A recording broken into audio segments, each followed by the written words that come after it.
2, 1, 2, 1, 2. C'est pas la peine de se tenir près du micro, ça devrait passer. Ok, tu nous entends là? Tu m'entends là? Tu m'entends? Ouais.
Bonsoir à tous, merci beaucoup d'avoir répondu présent à l'invitation du HCCA pour cette conférence de presse qui, comme chaque année, se déroule avant la saison. On va commencer par faire un petit tour de table, je vais vous faire les présentations, en commençant par ma droite avec Julien Bernard, qui est vice-président et responsable du hockey mineur. Ensuite, vous avez Cyril Gabi, qui est aussi vice-président et responsable de toute la partie sportive. Et donc sur ma gauche, notre entraîneur, Juho Autio, et le capitaine François Faure, qu'on ne présente plus. Donc on va faire un petit point sur la saison passée. Donc on s'était rencontrés l'année dernière où on avait évoqué avec cette équipe une 7e place et un premier tour de play-off. Donc tout le monde a pu constater qu'on n'a pas réussi notre objectif. Il nous a manqué en fin de saison 5 points. Qui nous a forcé à faire une poule de maintien. Poule de maintien qui a été compliquée pour nous avec le règlement de la fédération, puisqu'on s'est retrouvé avec des équipes comme Colmar et Amiens, qui sont des réserves de Mulhouse, Strasbourg, et Amiens de leur équipe première. Ça a été très compliqué pour nous. Nous avons terminé 3e de cette poule, donc signe de relégation. Nous avons donc été relégués en 3e division. Ce qui nous a sauvés, la première des choses, c'est au détriment de Mulhouse qui s'est retrouvé rétrogradé en D3 directement. Marseille qui a pu monter directement en Magnus avec leur dossier. Et Valenciennes qui a doublé notre équipe favorite, Roanne. De là, nous avons été, nous aussi, maintenus en 2e division, d'une part par notre dossier financier qui était béton et par nos résultats sportifs. Voilà, pour la saison passée. Concernant cette nouvelle saison, après avoir longuement discuté avec Alex Stein, comme vous le savez, a quitté les Sangliers pour des raisons professionnelles, puisqu'il se consacre maintenant à du management d'entreprise. Mais néanmoins, ayant quand même un amour pour le club de Clermont, il a œuvré avec nous pour trouver d'une part un entraîneur puisque nous avions plusieurs prétendants, et affirmer notre choix sportif et notre politique sportive qui était de continuer à travailler de la même méthode qu'Alex Stein. Et donc, il a ressorti le nom de Juho Uutio. Voilà. De là, on a commencé à garder nos joueurs, puisque bon, il nous fallait quand même une certaine base. On voulait garder un squelette pour notre équipe. On voulait garder absolument de cette structure. Donc on a gardé nos anciens joueurs, François Faure, Nance Souchon, Thibaut Fressange, les plus jeunes, Louis Duval. Je vais peut-être pas tous les citer, mais on a eu aussi le retour de 2 anciens Clermontois, Théo Vialat et Clément Grostet. De là, le travail a commencé avec Juho, qui lui a fait la recherche de joueurs étrangers. Et nous nous sommes retrouvés donc avec 3 joueurs finlandais. Je laisserai à Juho le soin d'expliquer ses choix. J'espère que pour cette saison, on ne va pas viser le haut de tableau. Ça, on ne va pas se mentir. Avec les finances que nous avons, l'effectif qui est encore relativement jeune, même si on a un renfort qui est assez conséquent de 3 joueurs étrangers finlandais, on va viser le maintien. L'objectif, cette année, est vraiment la 5e, 6e place, avec forcément un tour de play-off, voire 2. Je ne vois pas la relégation et je ne la veux surtout pas. On le sait qu'à Clermont, on a du monde, on a des jeunes qui arrivent derrière et il est vraiment important pour le club de Clermont de se maintenir en D2 pour pouvoir continuer à faire venir des jeunes pour jouer au hockey à Clermont et en équipe première. C'est vraiment l'objectif principal de Clermont. Objectif principal, pourquoi? On ne va pas se mentir, déjà c'est financier. Financier avec nos jeunes qu'on maintient au niveau du club, on va les faire monter, on va leur donner un peu d'argent, ce qui est normal, mais ça va toujours nous coûter moins cher que d'aller chercher des jeunes Français qui sont à l'extérieur, qui coûtent cher et qu'on ne connaît pas forcément. Là au moins, on sait qu'on les forme de la base jusqu'au plus haut niveau. Maintenant, on a aussi du mal à rivaliser avec des clubs qui sont en D1 ou Magnus, qui proposent des salaires beaucoup plus importants et forcément aussi attractifs sportivement puisqu'ils peuvent jouer en D1 et en Magnus. Mais on a l'avantage quand même, on a vu François Faure, capitaine de l'équipe, qui a toujours resté à Clermont, Louis Duval cette année qui est assistant, qui est depuis l'âge de 3 ans de Clermont. Il y a vraiment la possibilité aux jeunes Clermontois de progresser et d'évoluer au plus haut niveau, en tout cas à notre niveau, en D2, et par la suite pouvoir progresser dans d'autres clubs. Voilà pour le petit point. Vous avez... Tu veux parler un peu de l'équipe, Juho? Oui, bonjour à tous.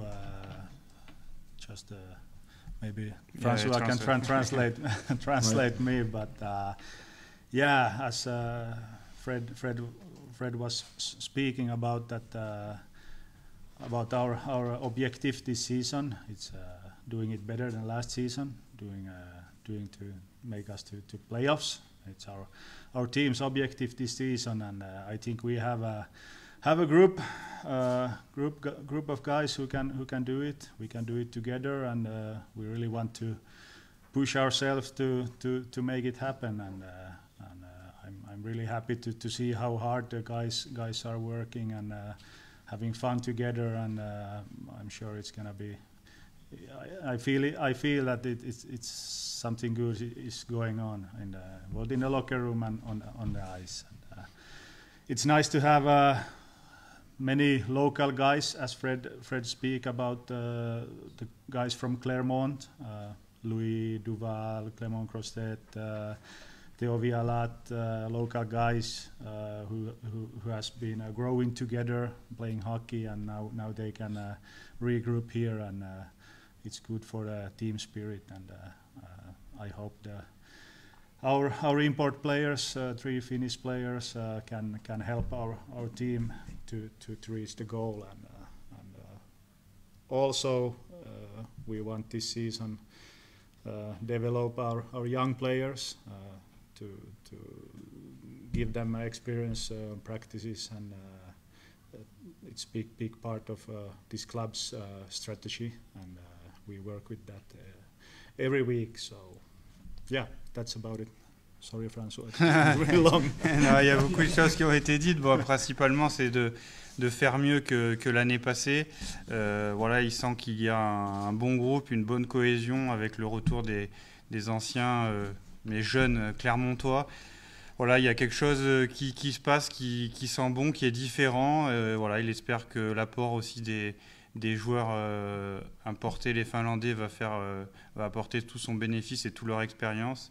Et puis on continue dans l'intégration des jeunes joueurs U20 du club avec nous dans l'effectif. Donc voilà, il y a des choses qui sont positives. Et puis l'objectif, bien sûr, est de faire bien mieux que l'an passé. Pour cela aussi, je tiens à vous le rappeler, nous étions l'année dernière en fin d'entente avec le HCLR. Nous avons renouvelé en fin d'année cette entente. Donc ça comprend Lyon, Roanne et donc Clermont, 3 clubs qui sont certes en deuxième division. On peut continuer à faire cette entente pour les catégories U20, U17 et U15, ce qui permet aussi à nos jeunes de pouvoir jouer sur plusieurs tableaux. Donc on a nos jeunes les plus talentueux, on va dire, ou en devenir, qui vont jouer en U20 élite et pouvoir jouer également avec l'équipe première. Ou comme continuer à progresser en excellence et pouvoir par la suite monter en U20 élite. Ça, les portes ne sont pas fermées. Et idem en U17 et en U15. En sachant qu'en U15, on a quand même 3 équipes au sein de l'entente. Donc on a quand même beaucoup de jeunes qui arrivent derrière. Est-ce que on a une idée de la proportion justement des Clermontois qui sont en U20 élite, ceux qui sont en U20 excellence, pareil pour les catégories en dessous? Est-ce que c'est assez équilibré ou est-ce qu'il y a un club qui domine plutôt? Là-dessus, Julien, sur la partie U20, Clermont est un peu plus minoritaire que Lyon, puisque vraiment l'entente se joue surtout entre Clermont et Lyon. Roanne représente une part en termes d'effectifs plus faible.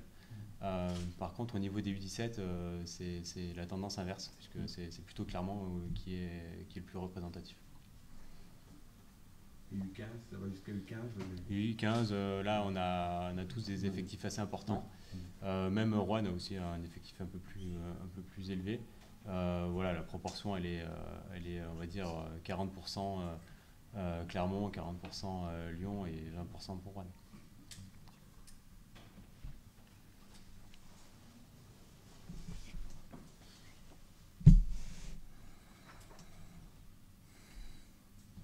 Messieurs, j'avais une question, mais enfin on l'a pas répondu.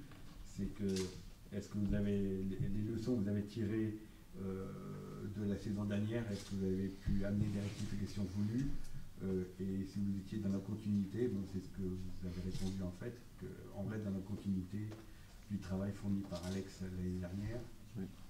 Voilà. Et moi, la question que j'avais, c'est est-ce que les lenteurs de la fédération pour la validation de Clermont en D2 vous a quand même pénalisé pour la préparation de l'intersaison? Je me souviens dans le recrutement que, pendant les matchs amicaux, puisque vous n'avez pas pu, vous avez eu du mal à avoir des dates de matchs amicaux. Alors oui, on n'a pas fait beaucoup de matchs amicaux, mais c'était aussi une volonté, un souhait de ne pas trop non plus dépenser d'argent, parce que ça a quand même un coût. Mais concernant notre recrutement, on avait réussi à s'arranger avec les joueurs que nous avons. Je vais nommer par exemple notre gardien. Il était clair que ce gardien-là, on n'aurait pas pu le garder en D3. Donc on avait fait des avenants au contrat au cas où. Donc on avait préparé la saison comme ça. On avait prévu des contrats D2 et le cas échéant, on libérait ces joueurs si on était maintenu en D3. Après, c'est sûr que ça aurait été plus simple si on l'avait su avant et qu'on aurait pu s'y prendre au mois de juin, par exemple. On savait déjà au mois de juin qu'on était potentiellement D2, peut-être, mais ça a été validé qu'au mois de juillet, enfin fin juillet. Donc, fin juillet, oui. C'est vrai qu'on a été surpris qu'il n'y ait pas au moins un match amical face à Lyon, qui est un voisin, et certainement, à mon avis, vous avez été pénalisé par... Disons que les équipes comme Roanne et Lyon, Roanne, on a pu faire un match, mais Lyon avait déjà programmé tous ces matchs amicaux. Donc pour nous, c'était compliqué d'arriver et de demander un match. Après, on était également dans l'attente des résultats concernant HCMP, parce qu'on avait prévu des matchs amicaux, mais contre des équipes qui devaient aussi préparer ces matchs-là contre le HMP. Donc voilà pourquoi ça n'a pas pu se faire. Alors, ma question, ce serait pour l'entraîneur, Mocho, est-ce que justement, il craint le fait qu'il y ait eu peu de matchs amicaux, il ne craint pas qu'au départ, il y aura une mise en route un peu plus, peut-être un peu moins réactive que ses concurrents? We play only 2 games. Yeah. It's the way. It's like that. We had only 2 games, match amical, but we knew it. We tried to put up some more games, but it was difficult. But I don't think it's. We have to live with that. And we have been practicing very good, 3-4 ice practice per week, and I think we are ready for Saturday's game. So I don't see any problems with that. On a fait, de toute façon, il dit que c'est comme ça, il n'y a pas le choix, qu'il faut s'adapter. Voilà, on a fait beaucoup d'opposition aussi entre nous. On a fait un match interne, donc on essaye de jouer au maximum les uns avec les autres. Mais bon, c'est sûr que les matchs vont faire du bien qui arrivent et voilà, on a besoin que ça commence maintenant. Je dirais que pour la Coupe de France, un peu votre chance, c'est qu'Annecy est un peu dans la même position que vous, pour d'autres raisons, pour les travaux de leur patinoire. Ils ont aussi une préparation encore plus problématique que vous. Et justement, ce match, c'est ce samedi. Vous avez l'ambition vraiment de passer ce tour ou vous le prenez surtout comme un match de préparation? Comme tout sportif, je pense que François répondrait de la même chose. On joue un match, c'est pour le gagner. Maintenant, voilà, l'équipe, il faut que l'équipe joue sans pression, mais oui, il faut gagner ce match, quoi qu'il arrive.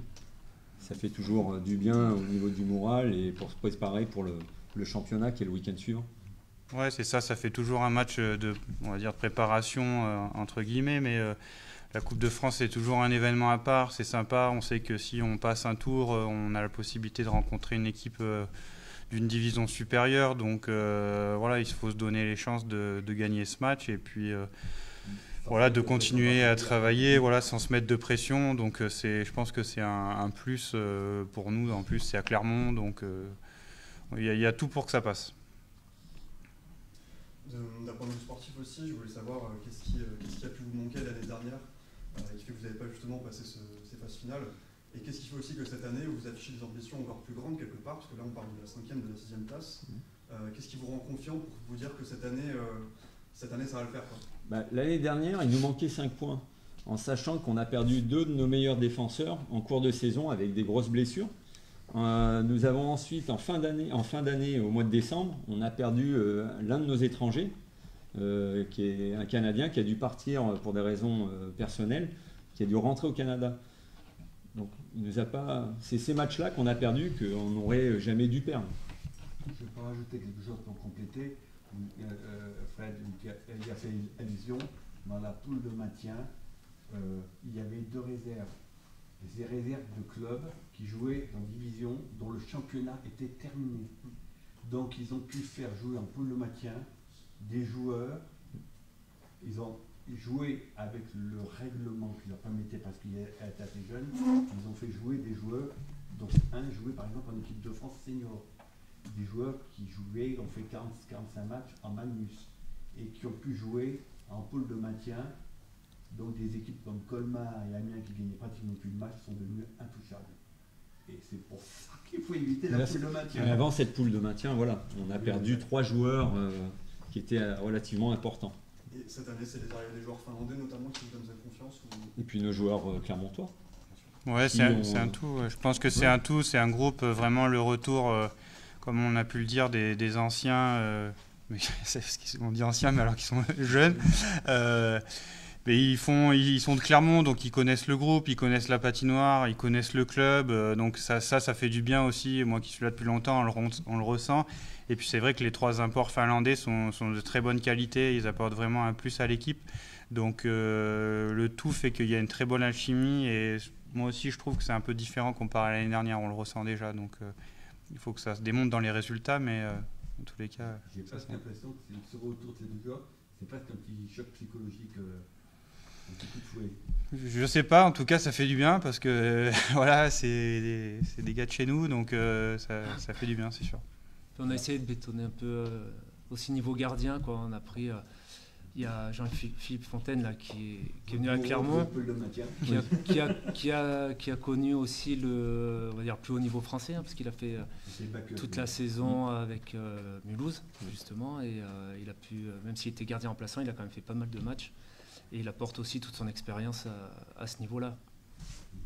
Il dirige bien les gars sur la glace, enfin, c'est aussi un meneur d'équipe, enfin, du moins j'ai l'impression un petit peu, donc ça peut le dire. Oui, donc c'était le choix de l'entraîneur. Je suis en train de faire un peu la présentation de la D2. Il a la moyenne d'âge de Clermont, il est plus jeune. Et c'était une volonté de prendre dans les 3 étrangers, il y a même 4, si on compte Joseph. Ces 3 sont très jeunes puisqu'ils sont après 2000. C'était un choix de rester dans ces... Après, c'est... Dans les jeunes. It's a two import are young. It's a choice or. Yeah. We want to play fast hockey. It's our system, and you have young players. They have speed. They still got a speed, and that's why we choose a little bit younger guys and very high skilled players. I'm sure they're gonna lift up this group. Ouais, c'est deux très bons jeunes joueurs en fait, parce que Mike Niemala est un peu plus ancien, mais voilà, ils ont beaucoup de vitesse, beaucoup de technique, ils ont quand même joué à assez bon niveau, donc même s'ils sont jeunes, ils vont apporter de l'expérience au groupe et tirer le groupe vers le haut. Et de la vitesse. Ouais, de la vitesse. Ouais. Comment vous avez développé ce réseau avec ces joueurs? Le coach étant finlandais, ça aide. He say it's a Finnish import. You are Finnish, so it's a rezo. Yeah. Why do you choose Finnish guy? Yeah. It was not. It's always. I know Finnish players' mentality, and that's very important. I know how the guys work off ice, on ice, with the system. So that's maybe. That was one part of that we choose Finnish players instead of Canadians or Czechs or whatever. So yeah. C'est sûr que en étant finlandais, il connaît la méthode des joueurs finlandais, ce qu'ils pensent dans leur tête, donc c'était un peu plus facile aussi à ce niveau-là. Ouais, c'est une question plus justement pour Gio Riccio. Je veux savoir qu'est-ce qui vous a donné envie, qu'est-ce qui vous a convaincu de venir tenter cette expérience à Clermont-Ferrand. Why do you choose to come in Donc, Clermont en France, in Europe first time? Yeah. It was clear choice for me when the opportunity came up, and I wanted to choose this opportunity instead of any teams in Finland or have something in Sweden too, because I think this can be good for me to develop myself. It's different hockey here in France, and it's different system. It's kind of good chance to develop myself and find new things for myself, and that's the one reason. Second reason, of course, Claremont. I knew that this is a great hockey town. It's good facilities for the hockey, and nice city also. So that's why I choose to come here. Yeah. Le premier choix, c'était il aurait pu continuer éventuellement à coacher en Finlande et en Suède, mais il avait envie, ce projet-là lui a plu et il avait envie de commencer par cette première expérience en Europe et de faire qu'il évolue lui-même à ce niveau-là, et que c'était une bonne première expérience. Et puis il avait entendu dire l'année dernière aussi de bons échos sur le club, la structure et sur le championnat. Donc voilà, c'est deux choses qui ont fait qu'il a choisi de venir ici. Il y a quand même de grandes différences de la façon d'aborder le hockey en France et en Finlande? Yeah, it's always hard to compare different countries' levels, but of course Finland is a huge hockey country. It's the biggest sport in Finland, and the level of players, it's a little bit more wide, and but I have to say, it was 9 years ago I was last time in France as a player, and it has been going up all the time. More practice here this day than 9 years ago. The level has been better. The players are in better shape. So I think young players are better. So I think France is on the right track with development of hockey. Elle dit que c'est sûr que c'est deux pays complètement différents au niveau de la culture du hockey. En Finlande, c'est le sport numéro 1. Il y a beaucoup de joueurs, beaucoup de niveaux. Par contre, en France, comme il a joué en France il y a 9 ans, il remarque que le hockey est en constante évolution et que ça va dans le bon sens. Les joueurs sont meilleurs, le niveau est meilleur de manière générale, les jeunes aussi. Donc voilà, c'est deux différences, mais il y a quand même du bon dans le hockey français.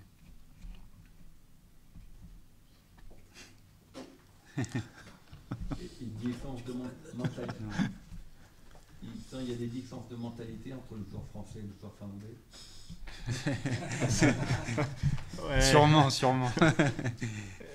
Yeah, of course it's different mentality, but I think when you have a good mix of different type of people, it's gonna be a good group. Ouais, c'est différent, mais comme là il y a des Finlandais et des Français, ça va faire un bon mélange. Moi j'ai une question. Comment ça s'organise pour l'intégration des joueurs U20, U17 qui pourraient éventuellement être détectés et qui pourraient peut-être intégrer le groupe de l'équipe première? Est-ce que déjà il y a un petit groupe qui est cerné qui intègre doucement cette équipe, ou est-ce que c'est encore en période de visualisation? Comment ça se passe, comment ça s'organise en interne pour cette intégration des jeunes? Après, Yuo, on lui met des joueurs à disposition. Il discute aussi avec Robert, qui est entraîneur U20, U17. D'accord, on lui donne quelques noms, il les essaye, il les fait venir à l'entraînement, d'accord, dès qu'il peut, dès que les joueurs peuvent aussi. Et après, en fonction de comment va se dérouler la saison, et la plupart des joueurs, je pense, auront leur chance d'évoluer avec l'équipe des deux et de ne pas se louper, quoi. Ils peuvent donc d'avoir un stade où ils vont aller s'entraîner régulièrement avec l'équipe première. C'est ça, ouais. Et après, il va voir comment il peut et s'il peut les intégrer en fonction de leur motivation, enfin comment ils vont évoluer à l'entraînement. Ça représente combien de joueurs sur la glace aux entraînements? Ça va faire pas mal. À l'entraînement, ils s'entraînent avec 4 lignes de joueurs, donc 20 joueurs et 2 gardiens. Et souvent 3 avec un gardien numéro 3 U20. Ouais. Donc eux, ils montrent ce qu'ils savent faire à l'entraînement. Et après, l'an dernier, il y a quelques joueurs qui sont entraînés, puis en deuxième partie de saison, qui sont montés sur la glace et qui ont joué les matchs avec l'équipe des deux.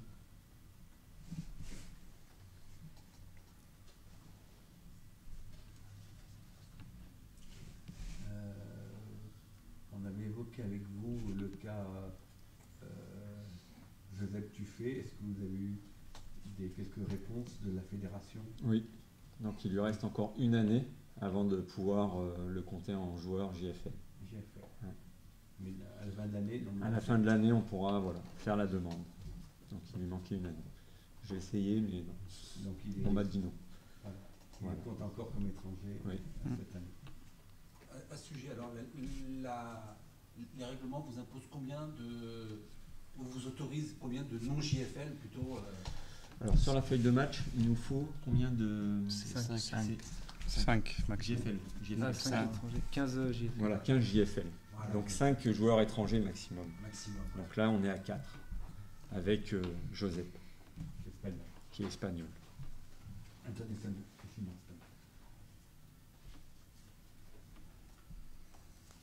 C'est qui vous laisse éventuellement un joker Qui nous laisse éventuellement un joker pour aller chercher un autre joueur.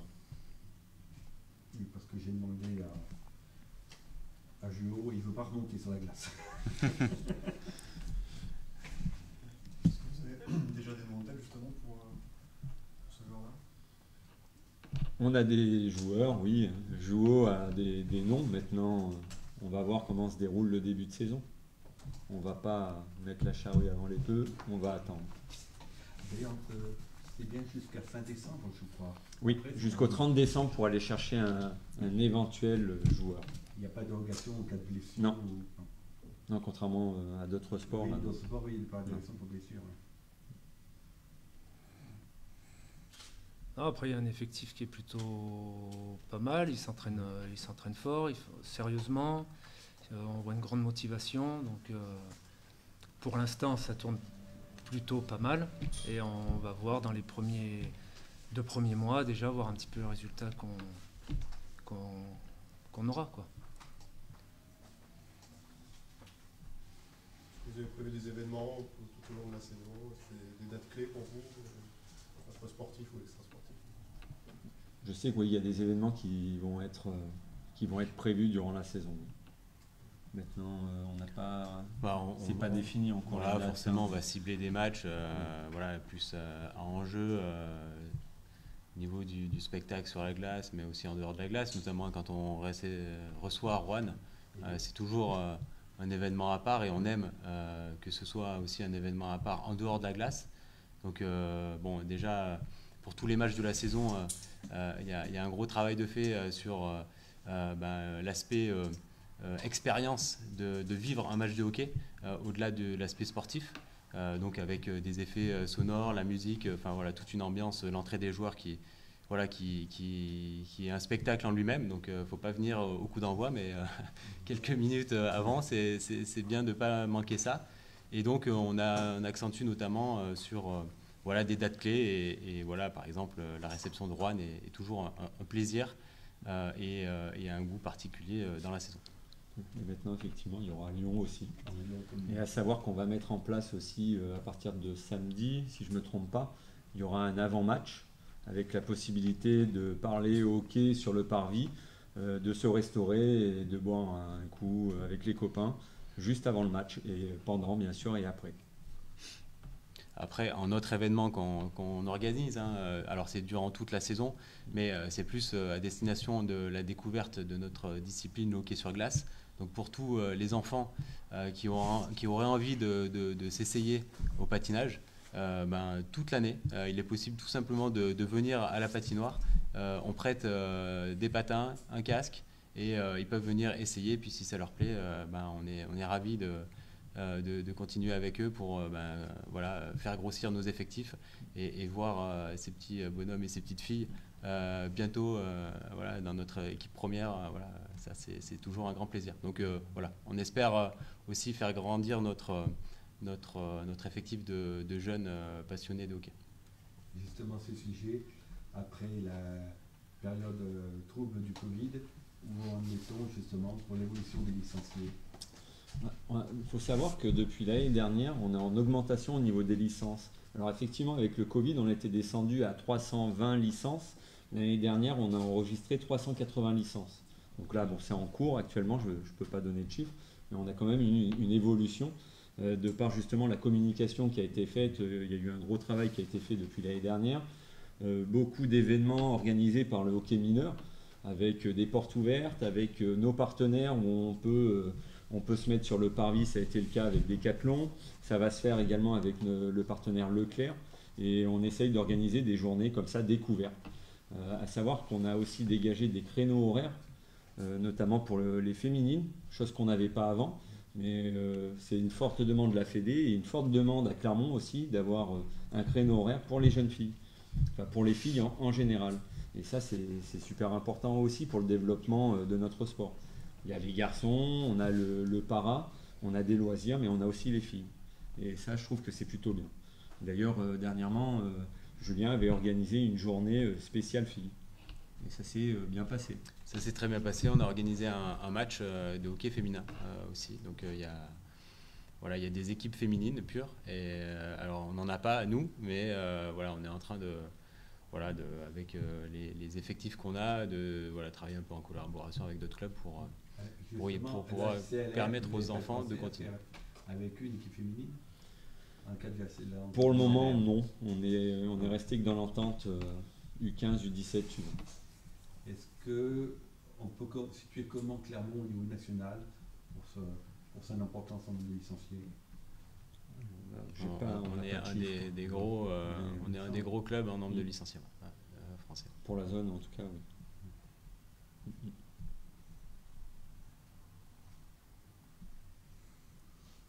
Messieurs, d'autres questions?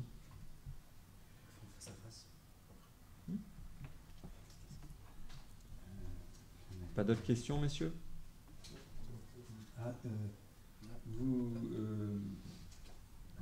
Question bonus. Allez. De plus en plus de clubs s'adjoignent à un coach adjoint au coach principal. Est-ce que c'est quelque chose que vous envisagez? Est-ce que c'est quelque chose qu'apprécierait Jouot? Alors on ne l'a pas encore évoqué avec Jouot. C'est effectivement sur les tablettes, mais pour le moment, ce n'est que sur les tablettes. On ne l'a pas encore évoqué. Donc ça, on verra plus tard. Merci à vous. Merci. beaucoup. Merci. C'est